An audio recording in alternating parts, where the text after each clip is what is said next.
Have you guys noticed that in the past we used to have our parents, maybe the previous generation, who were primarily maybe into ministry, because most of them, believed, okay, this was what God wanted them to do, and they were primarily into ministry.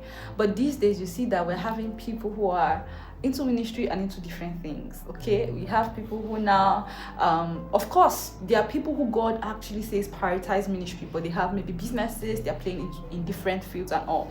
It's actually God's strategy to also continue to advance his kingdom, even as we just establish his will on earth. But one thing I want to point out today, now there are people who would always maybe sense a burden in their hearts. They feel like God is calling them to address a matter. You are burdened about teenagers, but immediately you get that burden, you think that you're supposed to go and establish a discipleship class, or preach about it, or organize a prayer meeting about it.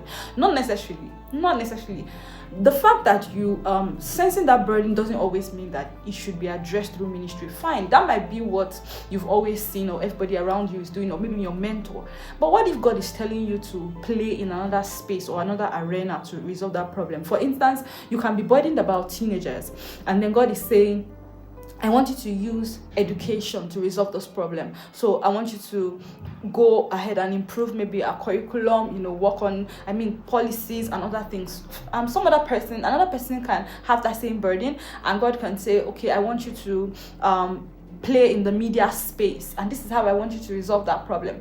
But if you do not understand and acknowledge that, it's very possible that God might be calling me to play in another field. If you think you are just boxed within the walls of, okay, maybe serving in church or teaching as a discipleship, no, not necessarily. It doesn't always have to be a discipleship curriculum.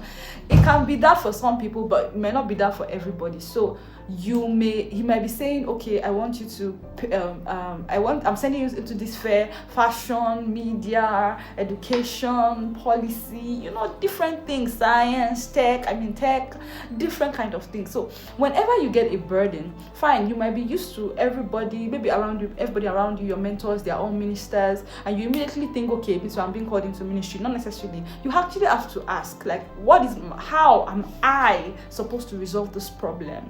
How am I supposed to resolve this problem? Am I being called into a particular field or a sphere? And when you are being called into that sphere, you have to know that you ought to read for it, research about it, learn about it, understand it, get certifications for it. While you may have maybe wisdom or have some maybe experience, in playing in that field, you actually need to get trained for it. So I think this is for someone out there, I don't know, whatever field, whatever area God is calling you to play in, please pay attention. And if you're already playing in that field, please ensure that you are equipped, you are prepared, so that you can stand before kings. So you can have everything that you need to really represent the king and the kingdom, and then advance God's agenda on earth. All right, I'll see you again for another session. Bye.